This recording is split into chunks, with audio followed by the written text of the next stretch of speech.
Alright, here we are with another new stream. This is my second official Mixer stream. I've been on one of the other sites streaming, but this is my second Mixer stream, and I'm going to introduce myself. What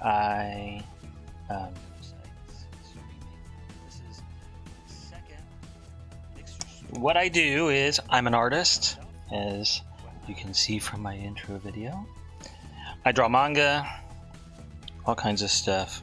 Science fiction, I love science fiction. I love Japanese mythology, Japanese culture. I read a ton of manga, watch anime. Yes, I'm a weeb. And I've been a professional illustrator for my whole career. And what I'm working on right now is some realistic type of pencil sketch. I'm working on a series right now. What you see here is the second in a series, and it's a series of 4, and they are elemental dragon princesses. This is the first one that I finished on stream. And if you like what you see, you can go to YouTube.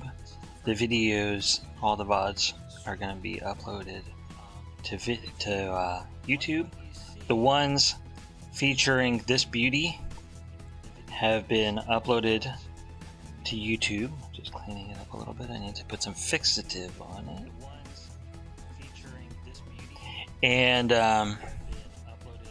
yeah, this one is an air dragon princess, and as you can see, the different elements are all based on mostly Japanese. Chinese dragons are very similar. There's a couple of differences, and of course I'm not going to get into which is similar to the other, because each culture has their own belief system as far as the mythology of dragons, and I love and support them all. The main thing being the more Asian motif of a dragon and its mythology, as opposed to the Western dragons that you see in, Game of Thrones, etc. So, you can see kind of my perspective on that. Some of the stuff that I will be doing, that I have done in the past, that I'm going to be continuing to do, new stuff on stream. A lot of times people will see the similarities between it and, Western fantasy, such as Lord of the Rings, etc. But mine is more based on more of the Japanese samurai, medieval, rather than the Western King Arthur medieval. So, hold one second. I need to close one of the curtains. It's creating some not so good lighting variations. Hold on.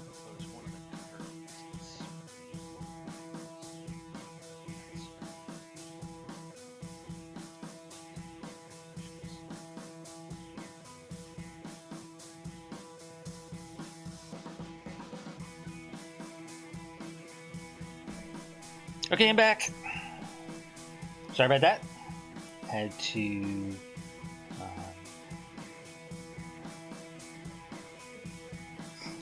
I just had to close the curtain because it is bright and sunny where I'm at, and it was washing out the drawing.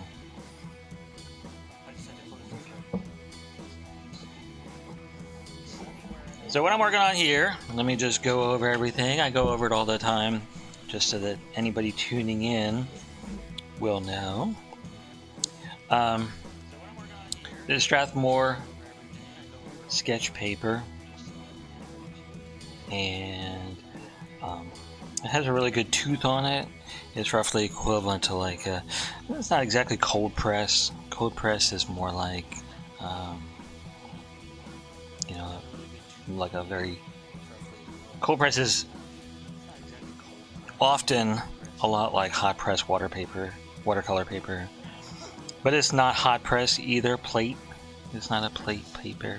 It's just kind of in the median. It gives a good tooth, which you can see here, the grain.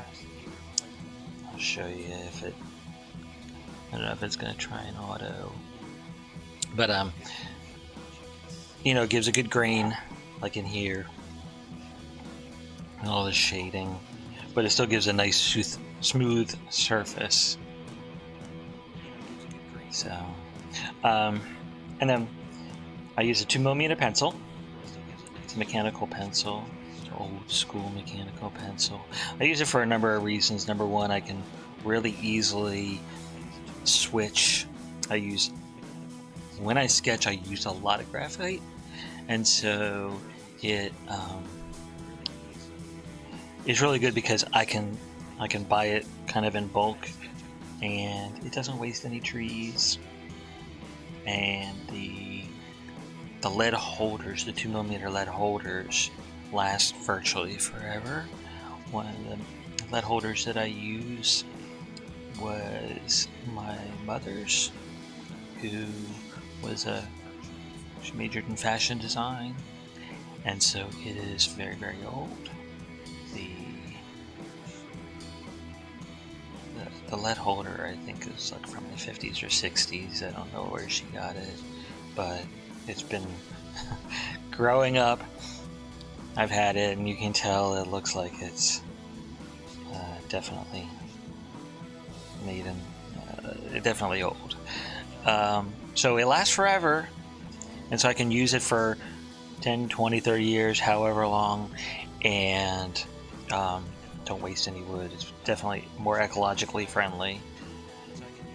And as opposed to other mechanical pencils, the thicker lead allows me to have a greater surface to shade with.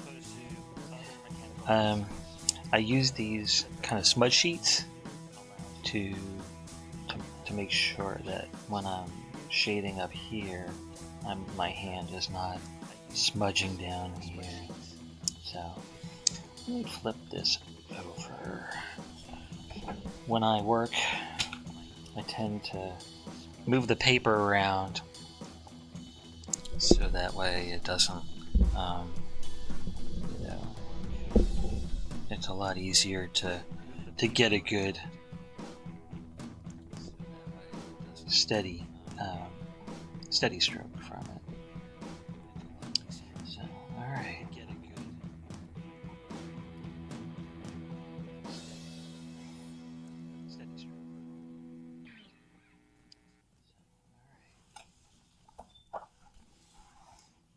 And I'll go over some of the symbolism here.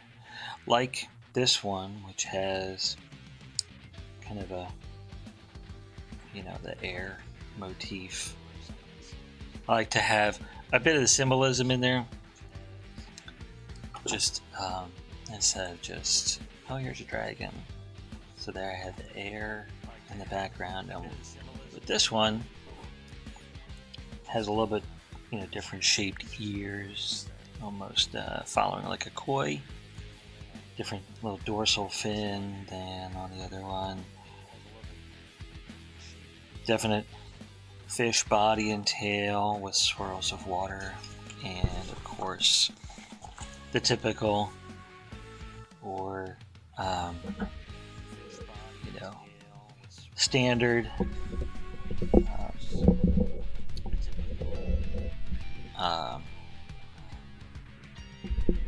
the whiskers, the koi whiskers.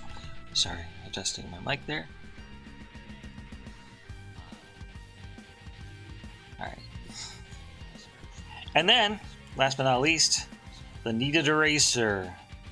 One thing I love about this is I can pick up large areas or can see I can just lift off a little bit, make a really sharp, definite point, and just kind of get into a tight area like that.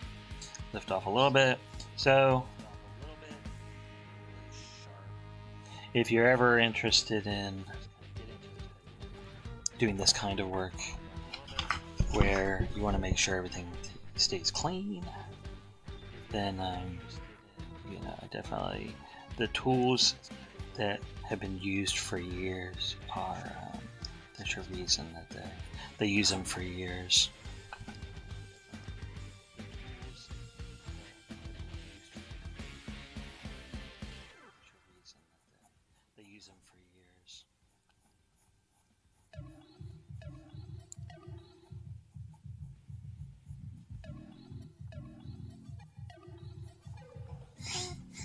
Whenever I come up with a concept, I try to,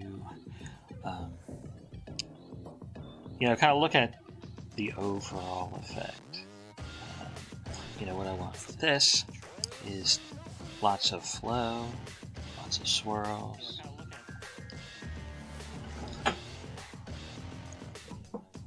Grab my sharpener.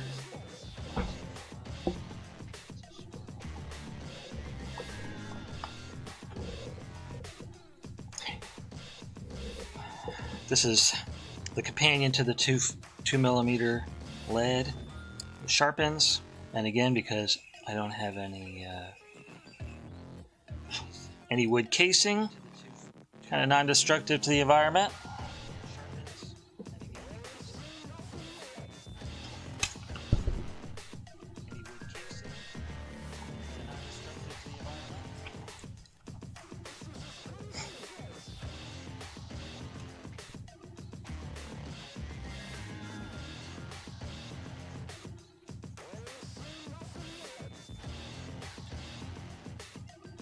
And again, using the molded eraser, the kneaded eraser, I can get in and erase little bits at a time.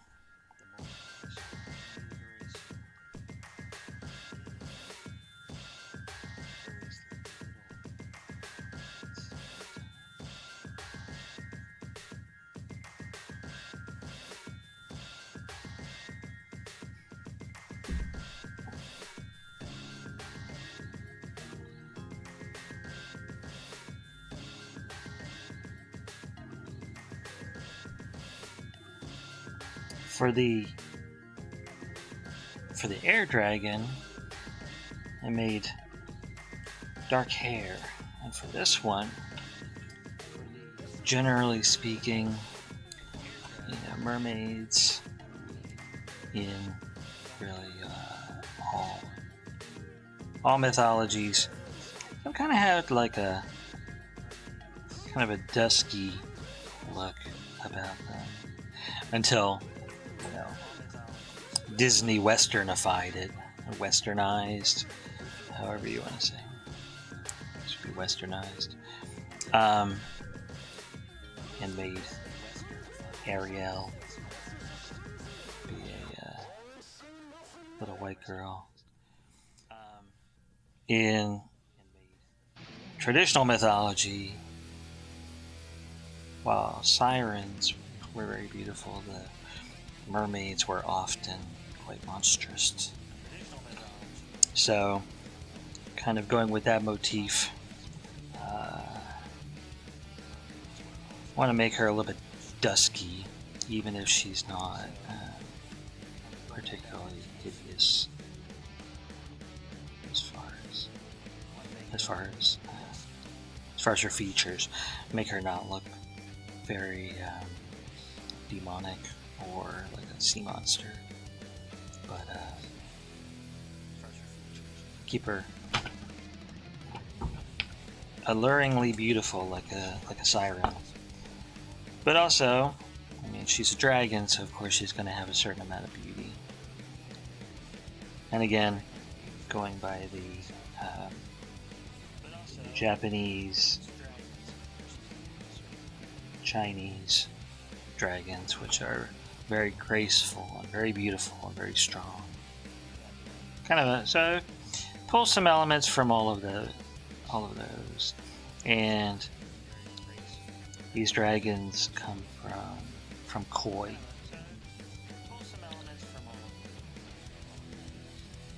Koi that make it to the Golden Gate and jump through.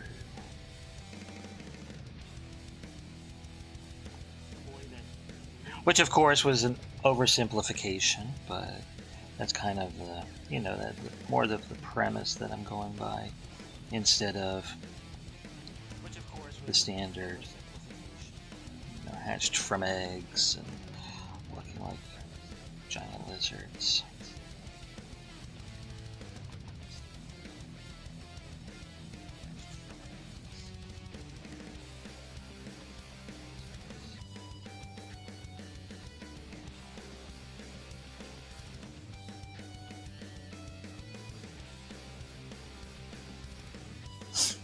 Not that there's anything wrong with that.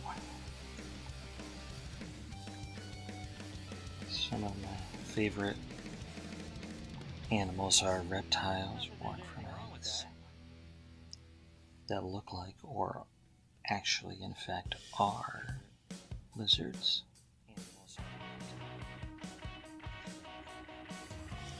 But that's not what I'm making here.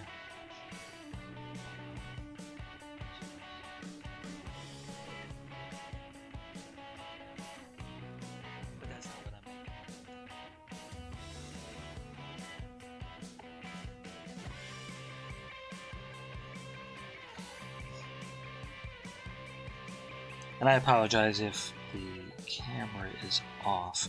There was an update, and so now the software doesn't work.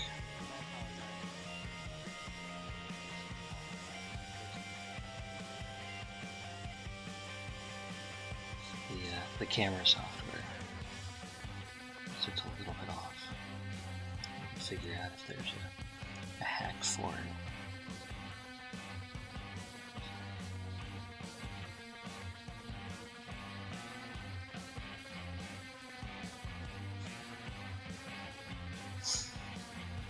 When I'm shading, I like to just go very light and build it up. There are a lot of people who just kind of dig in, and they're like, I want it to be 50%, and they just go for it. There's nothing wrong with that. But I found that doing that gives you a different texture. And I want to make sure that texture is consistent across the entire piece, even if there are lighter and darker areas.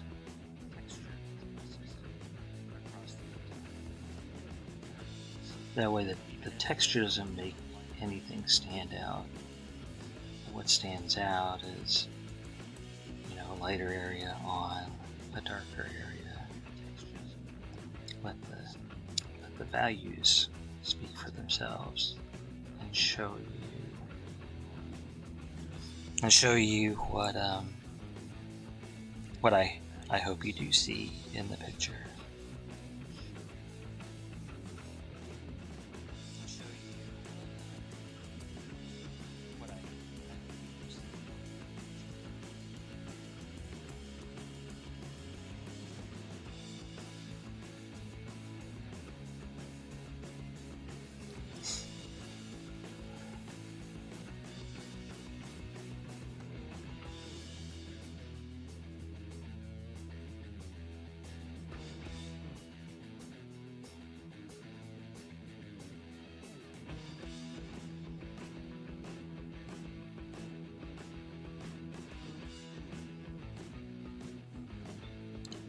So when I do the shading, I have to just take my time and just fill it in according to how I see it in my mind.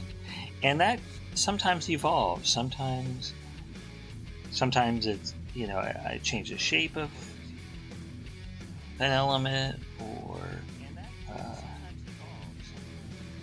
how dark or light. And I like to work mostly towards what I think the value is going to be. And then as I finish an area, as I finish overall, I can darken in as I need to. But if I just go straight for the darkness that I think I want, sometimes it's too dark, and it's easier to darken something than it is to bring it up. Sometimes, when you're working with pencil, especially.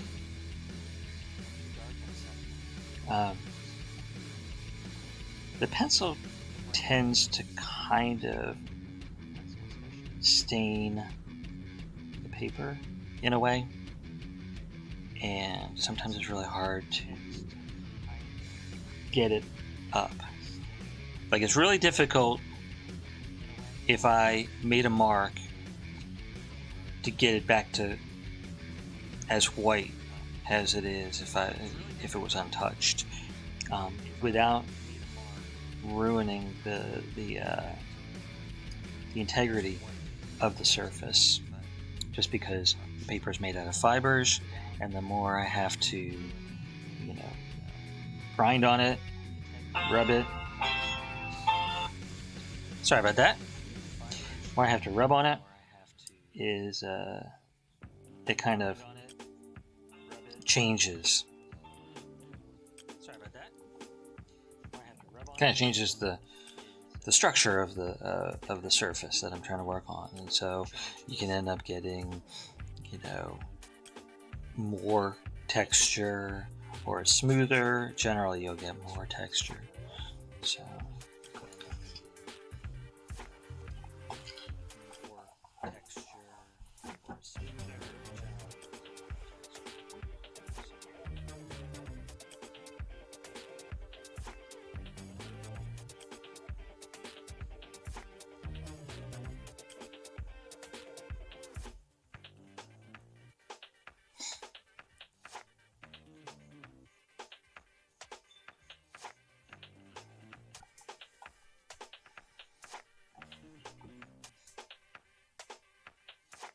A lot of artists who just kind of go at it, especially digital artists who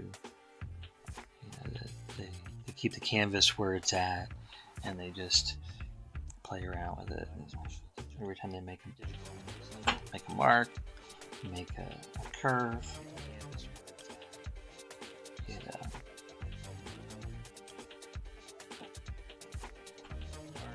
they keep it straight. I can't ever do that, just because I feel like it comes out smoother and more natural if I rotate it so that I can use the natural motion of my hand to make the mark. Kind of facilitates it staying smooth and natural.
sometimes I really concentrate on the area that I'm working on.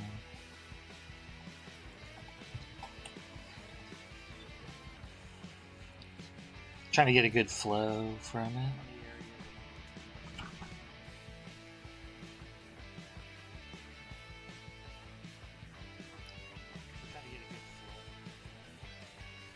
And sometimes you just respond to what you feel that it needs. Like here, I made a swoosh. Sometimes you just respond. And I decided this hair is going in front of it. So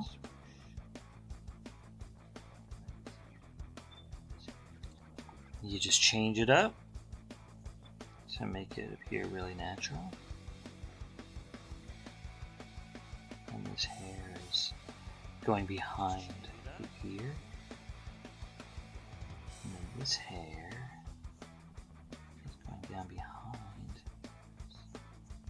these other strands.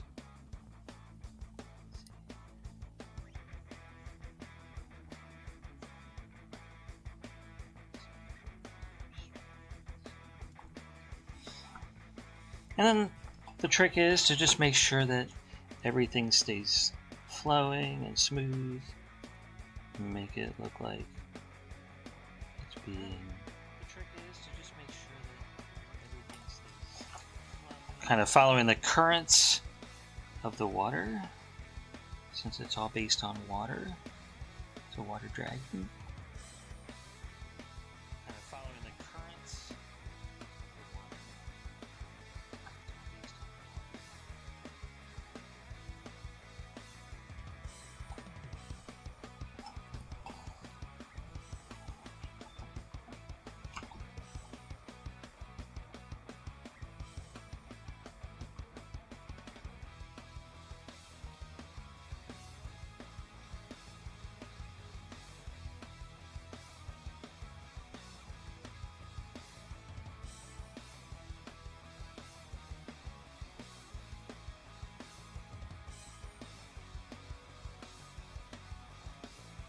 And just always just reevaluate as you work so that everything seems to make sense.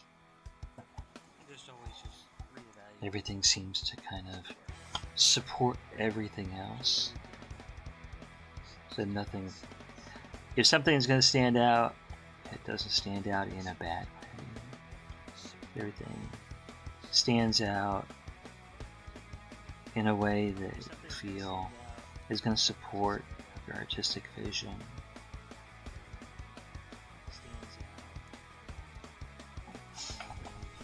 And right now it is. I love the natural swirls.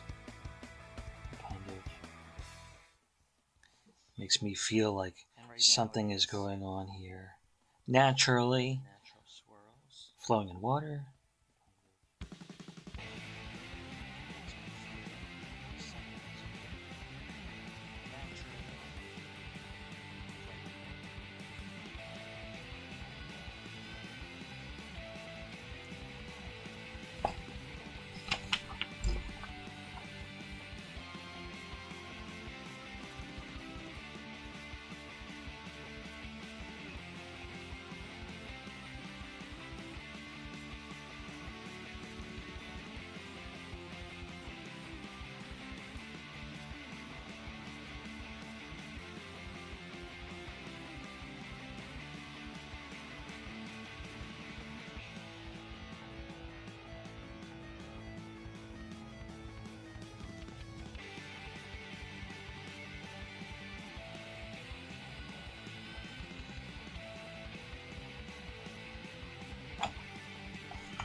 Now this is another reason why I like the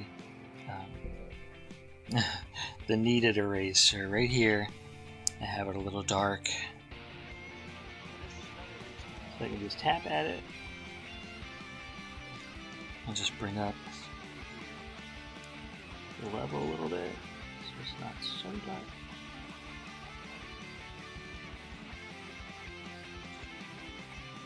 One of the problems with if you have it uneven like that is, you know, the focus here is going to be the face, the eyes, the pearl, and all of a sudden you get this black right there, and it just even if it's out of the periphery, you your mind is just constantly drawn to it.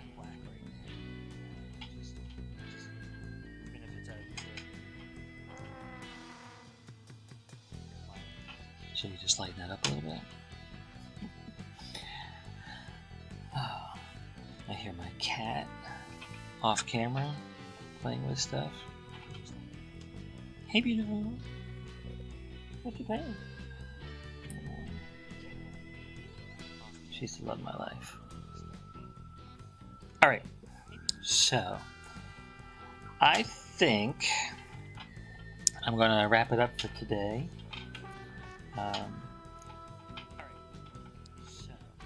I'm still trying to get a schedule, but I think I'm on the other site. I was streaming it at 1 o'clock Central Standard Time, and I think that I'm just going to continue on with that. Not every single day. I have some life stuff that I'm working on. You know the deal. But when I do stream, it'll mostly be at 1 o'clock Central Standard Time during the week. Actually, it could actually be any day of the week. Sunday through Saturday. But 1 o'clock Central Standard Time. So if you like what you see, then come on back.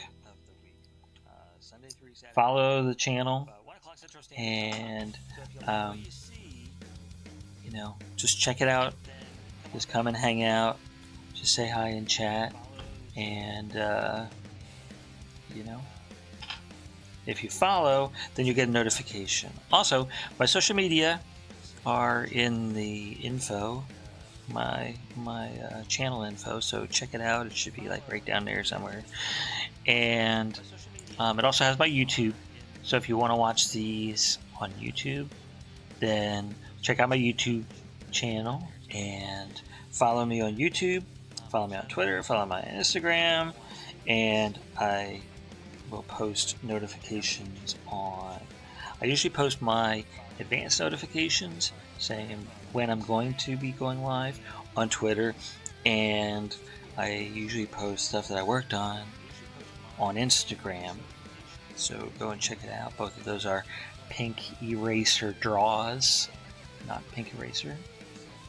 And my YouTube, it's easier. Just go and click on the link down there. Once I get I think it's 100 followers on YouTube, then I can change my channel name, and then I hope for it to be Pink Eraser. But yeah, so if you like what you see and you like the thought of hanging out and just, you know, being cool and positive while I'm in the process of drawing and just watching me draw or watching me create something, I'm going to be making 2 more Elemental Dragon, you know, have a full set. I got air, gonna have water, gonna have fire, gonna have earth. So, got a lot of work to do. So, you know, if you like what you see, just, you know, follow me here on Mixer, and I will, you know, I'll be here. I'll let you know. You'll get a notification when I go live. All that kind of good stuff. So, yeah. So, hope to see people tomorrow.